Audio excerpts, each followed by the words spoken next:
Hello friends, welcome to the channel Desire ERP Solutions. So friends, आज हम बात करने वाले हैं डेटा एंट्री वैलिडेशन टीडीएल का। सो दोस्तों, इस टीडीएल से क्या होगा कि हम मान लीजिए कि कोई मास्टर या ट्रांजैक्शन पे कुछ भी वैलिडेशन लगाना चाहें कि कोई एक फील्ड एम्प्टी ना हो, जब तक वो फील्ड में कुछ वैल्यू नहीं डला रहे तो एंट्री आगे नहीं बढ़े, सेव नहीं हो। सो इस टाइप के हम वैलिडेशन ऐड कर सकते हैं इस टीडीएल की हेल्प से।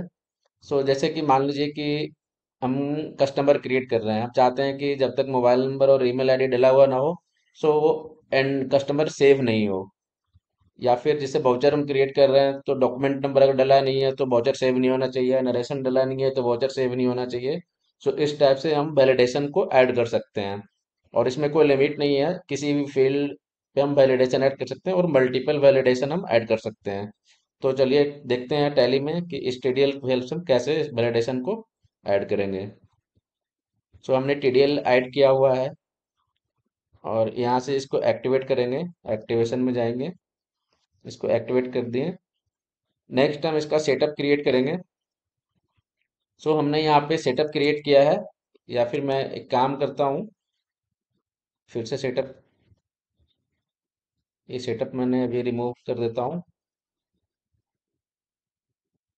सो मैं एक नया सेटअप क्रिएट करता हूँ। सो मुझे क्या चाहिए कि पार्टी पे मोबाइल नंबर मैंडेटरी करना है। सो ये किस टाइप का है, वाउचर है या मास्टर है? मास्टर है। सो किस मास्टर पे एप्लीकेबल करना है वो हम सिलेक्ट करेंगे। तो हमें लेजर पे एप्लीकेबल करना है। डिटेल्स में जाएंगे। सो मैं ये चाहता हूँ कि जिसका पेरेंट एलजी हो, जो एलजी ग्रुप का आइटम है, सॉरी, ये हम मोबाइल नंबर के लिए कर रहे हैं तो पेरेंट जो होगा सन्ड्री डेटर्स होगा।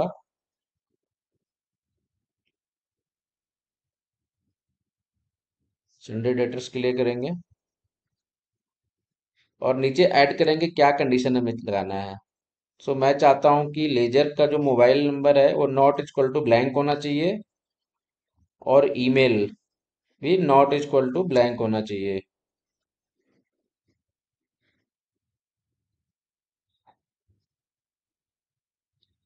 दूसरा ही वैलिडेशन इसमें ऐड कर सकते हैं, जैसे मैं चाहता हूँ कि जो आइटम मास्टर क्रिएट हो उसका कुछ जीएसटी परसेंटेज या रेट उसमें हम वैलिडेशन लगाना चाहें। सो मान लीजिए कि हमारे पास दो तीन टाइप के या ग्रुप के आइटम हैं। सो हम क्या इसमें कर सकते हैं कि मान लीजिए कि हम एक एलजी ब्रांड का प्रोडक्ट को बेच रहे हैं। सो एलजी का जीएसटी रेट मान लीजिए कि 12% का है। सो हम इस तरीके से इसमें वैलिडेशन लगा सकते हैं कि मास्टर होगा यहाँ पे। ऑब्जेक्ट टाइप में हम स्टॉक आइटम सेलेक्ट करेंगे, यस करेंगे। सो हमें किसी एक पर्टिकुलर ग्रुप पे लगाना है तो कंडीशन में हम क्या ऐड करेंगे, parent. Parent equal to LG, मतलब कि ग्रुप का नेम अगर एलजी हो तो क्या करना है, नीचे लगाएंगे वैलिडेशन। क्या वैलिडेशन लगाना है कि डिस्क्रिप्शन जो है वो नॉट इक्वल टू नल होना चाहिए, ब्लैंक नहीं होना चाहिए। एंड एक कंडीशन मान लीजिए और लगाना है कि डिस्क्रिप्शन में एलजी लिखा हुआ होना चाहिए। तो डिस्क्रिप्शन में हमने क्या लगा दिया, कंटेन्स एलजी, मतलब जो उस आइटम का डिस्क्रिप्शन होगा उसमें एलजी वर्ड इंक्लूड होना चाहिए। थर्ड में हम लगाते हैं एचएसएन कोड के ऊपर। सो एचएसएन कोड, मान लीजिए हमें पता है कि कोई एलजी का प्रोडक्ट हमारे पास है तो उसका एचएसएन कोड है 23456। सो मैं चाहता हूं कि कोई यूजर जब नया आइटम बनाए तो इसके अलावा कुछ और एचएसएन कोड इसमें एंटर ना करे। सो ये कंडीशन मैंने ऐड कर दिया और अब एंड ऑफ लिस्ट करेंगे। अब इस सेटअप को एक्टिवेट करने के लिए क्या करना होगा, पहले इस कंपनी को क्लोज करना होगा। फिर से हम कंपनी सिलेक्ट करेंगे। अब हम लेजर क्रिएट करते हैं। सो मैं एक न्यू लेजर क्रिएट कर रहा हूँ।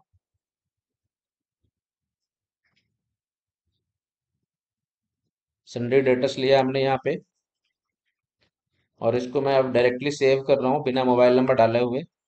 सो यहाँ पे देखिए वैलिडेशन आ गया कि ledger mobile not equal to empty होना चाहिए और email ID not equal to empty होना चाहिए, और ये सेव करने नहीं देगा। सो यहाँ पे कुछ भी मोबाइल नंबर डाल सकते हैं। सो मोबाइल नंबर डाल के अब सेव करने की हम कोशिश करते हैं। सो अब यहाँ पे एक और वैलिडेशन है कि email ID not equal to blank होना चाहिए। सो हम क्या करेंगे, यहाँ पे कॉन्टैक्ट डिटेल यस करके ईमेल आईडी डालेंगे।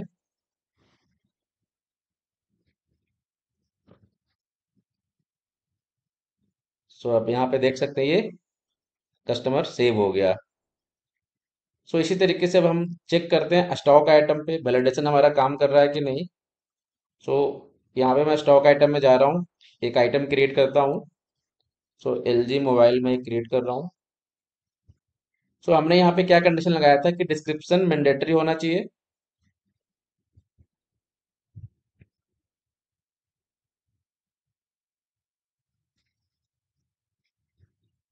सो अभी मैं इसको पहले सेव करने की कोशिश करता हूँ।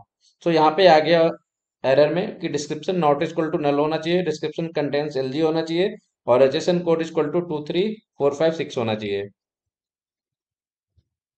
सो डिस्क्रिप्शन में मान लीजिए यहाँ पे लिख देते हैं मोबाइल 5G। सो क्या ये सेव हो पाएगा? सो यहाँ पे देखिए अभी क्या हुआ, एरर में आ गया कि डिस्क्रिप्शन कंटेन एलजी, इसका मतलब है कि डिस्क्रिप्शन में एलजी वर्ड होना चाहिए। सो हमें क्या करना होगा, डिस्क्रिप्शन में एलजी डालना होगा। सो अब यहाँ से ये डिस्क्रिप्शन का एरर खत्म हो गया है। अब जो नेक्स्ट एरर है वो है एचएसएन कोड का। एचएसएन कोड इक्वल टू होना चाहिए 23456।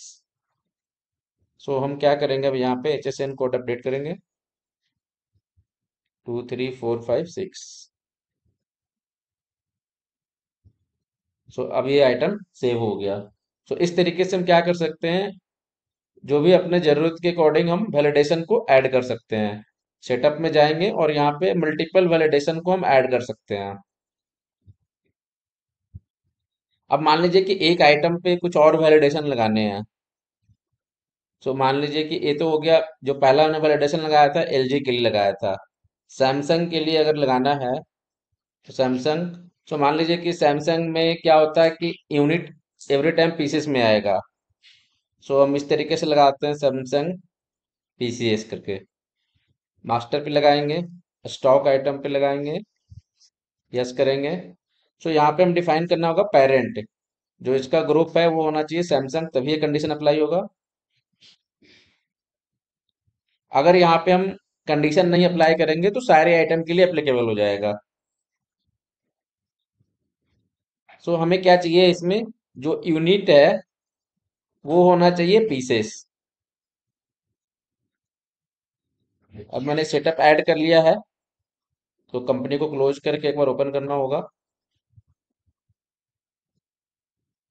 अब हम जाते हैं आइटम क्रिएट करते हैं,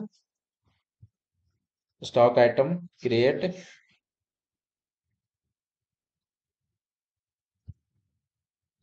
सैमसंग मोबाइल मैंने क्रिएट किया, यहाँ पे ग्रुप लगाएंगे। सो यहाँ पे दोस्तों एक चीज और देखना है पड़ेगा, अगर मैं यहाँ पे प्राइमरी लेता हूँ तो क्या होता है। सो प्राइमरी लेंगे तो कोई भी वैलिडेशन काम नहीं करेगा, क्योंकि हमने प्राइमरी पे कोई वैलिडेशन नहीं लगाया है। सो हमारा जो वैलिडेशन है वो क्या है, ग्रुप अगर सैमसंग होगा। सो हम एक ग्रुप क्रिएट कर लिए सैमसंग, और हमने अभी क्या लगाया है कि सैमसंग पे यूनिट पीसेस होना चाहिए। तो अभी मैं नंबर सिलेक्ट करके देखता हूँ क्या होता है। एक सेकंड, ये सेव हो गया, नहीं होना चाहिए था। सो देखना पड़ेगा कहीं स्पेलिंग मिस्टेक तो नहीं है।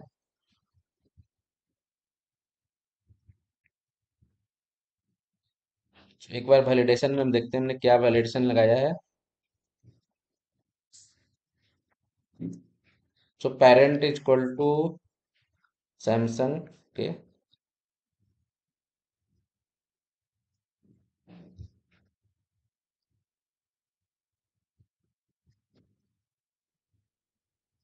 मैं एक बार फिर से टैली को बंद करके चलाता हूँ, रिफ्रेश का इशू हो सकता है।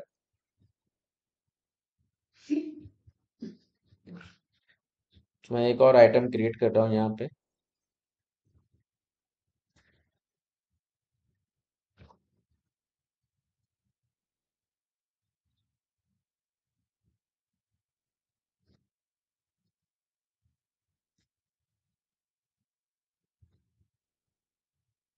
हाँ, सो यहाँ पे अब ये वैलिडेशन काम कर रहा है। सो ये रिफ्रेश का इशू था। सो यहाँ पे लिख रहा है कि base unit is equal two pieces होना चाहिए। सो हमें क्या करना होगा, यूनिट में पीसेस डालना होगा, तभी ये सेव होगा। सो आप यहाँ पे देख सकते हैं कि एक ग्रुप वाइज भी हम इसमें वैलिडेशन ऐड कर पा रहे हैं, कैटेगरी वाइज ऐड कर सकते हैं। तो कोई भी कंडीशन ऐड करके हम इस पे वैलिडेशन ऐड कर सकते हैं। तो एक मास्टर पे मल्टीपल वैलिडेशन हम यहाँ से ऐड कर सकते हैं। अब हम देखते हैं किसी वाउचर पे कैसे वैलिडेशन ऐड करेंगे। सो उसके लिए हमें एक सेटअप क्रिएट करना होगा। सो मैं जाता हूँ डेटा एंड वैलिडेशन के अंदर, सेटअप में जाऊंगा। सो मुझे क्या करना है, सेल्स में नरेशन को मुझे मैंडेटरी करना है। सो मैंने यहाँ पे लिख दिया सेल्स नरेशन, ये वाउचर पे एप्लीकेबल करना है मुझे। और यहाँ पे आप देख सकते हैं कि सारे वाउचर ओपन हो गया है। किस वाउचर पे करना है वो हम यहाँ पे सिलेक्ट कर सकते हैं। सो मान लीजिए कि मुझे सेल्स दिल्ली पे करना है। सो यहाँ से कुछ कंडीशन भी लगा सकते हैं हम।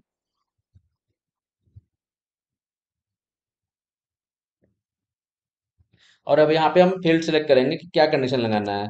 सो हमें करना है narration not equal to blank. अगर किसी और फील्ड पे भी वैलिडेशन लगाना है तो हम यहाँ से लगा सकते हैं।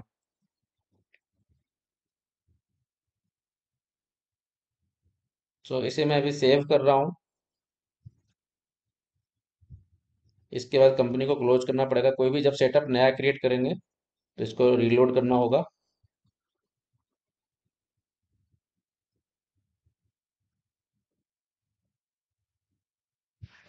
मैं इस कंपनी को रीलोड किया। अब मैं जाता हूँ सेल्स ओपन करूंगा, सेल्स दिल्ली, क्योंकि जो मैंने वैलिडेशन ऐड किया था वो सेल्स दिल्ली पे किया था।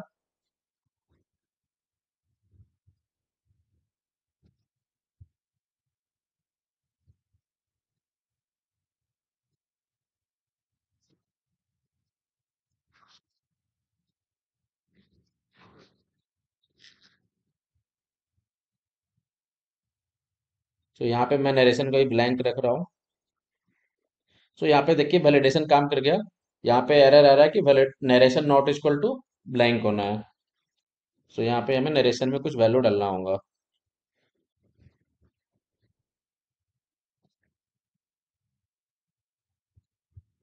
तो ये वाउचर सेव हो गया।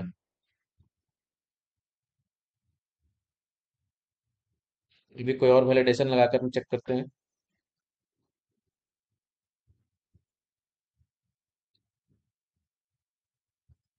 सो मैं चाहता हूँ कि सेल्स का रेफरेंस नंबर ब्लैंक नहीं होना चाहिए। एंड अगर कुछ और भी हम वैलिडेशन लगाना चाहें तो वो भी लगा सकते हैं। एड्रेस मान लीजिए कि मैंडेटरी करना है। सो एड्रेस ब्लैंक नहीं होना चाहिए। इसे वाउचर पे लगाएंगे। इसे मान लीजिए हम सेल्स दिल्ली पे लगाना है तो इस पे लगा सकते हैं। एंड ऑफ लिस्ट करेंगे। सो हमें क्या करना है, रेफरेंस ब्लैंक नहीं होना चाहिए। तो रेफरेंस के लिए फील्ड का नेम होता है reference not equal to blank. And हमने एक और इसमें वैलिडेशन करना है एड्रेस का। So address one not equal to blank होना चाहिए। अगर मान लीजिए कि हमें इसमें क्या करना है कि इस ब्रांच से हमारा मान लीजिए कि सिर्फ बी टू बी पार्टी को सेल होता है। तो हम चाहते हैं कि अगर कोई B to C party enter हो तो वो सेव ना हो वाउचर। सो वो भी ऐड कर सकते हैं। उसके लिए क्या करना होगा, पार्टी जीएसटी आई एन एक फील्ड होता है। So party GST I N not equal to null. तो क्या होगा, अगर पार्टी का जीएसटी नंबर नहीं डालेंगे तो ये सेव नहीं होगा। ये सेटअप सेव हो गया है। सेटअप को लोड करने के लिए हमें कंपनी क्लोज करना होगा। सो हमने भी कंपनी को लोड कर लिया है। अब वापस जाते हैं, सेल से क्रिएट करते हैं।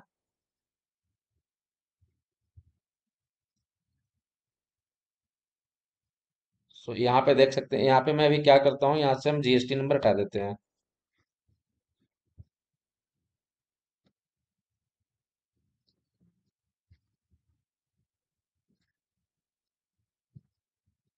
और इसको मैं सेव करता हूँ अभी। सो देखिए, हमने एक वैलिडेशन और ऐड क्या किया था सेल्स दिल्ली के लिए, कि narration not equal to blank होना चाहिए। तो पहला भी वैलिडेशन काम करेगा और दूसरा भी वैलिडेशन काम करेगा यहाँ पे। तो अभी मैं क्या कर रहा हूँ, यहाँ पे नरेशन में कुछ वैल्यू डाल देता हूँ, वाउचर नंबर दिस। अब मैं इसको सेव करता हूँ। सो पहला वैलिडेशन तो पास हो गया।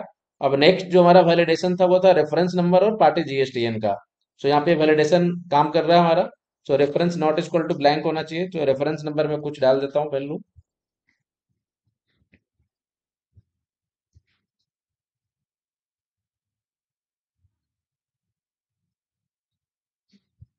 सो अब यहाँ पे देख पाएंगे कि पार्टी जीएसटीएन का वैलिडेशन आ रहा है।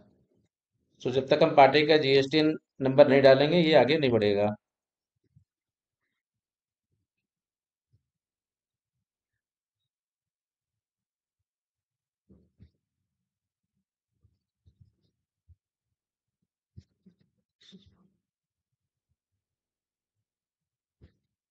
सो अब ये यहाँ पे हमने सारे फुलफिल कर दिया डेटा को। सो ये अभी वाउचर सेव हो गया। सो इस तरीके से हम डिफरेंट टाइप के वाउचर टाइप पे मल्टीपल वैलिडेशन को ऐड कर सकते हैं। सो यहाँ पे ये अनलिमिटेड आप रो ऐड कर सकते हैं, जितने भी वैलिडेशन आपको चाहिए वो ऐड कर सकते हैं। और अगर उसको डिसेबल करना हो, मान लीजिए कि कुछ दिन के लिए ये वाला वैलिडेशन नहीं चाहिए, सेल्स नेशन का हटाना है, तो सिंपली इसे डिलीट करने की जरूरत नहीं है। बस इसको डिसेबल को यस कर देना है, तो ये डिसेबल हो जाएगा। तो इस तरीके से हम मल्टीपल वैलिडेशन ऐड कर सकते हैं। Thank you for watching this video. Please like and subscribe.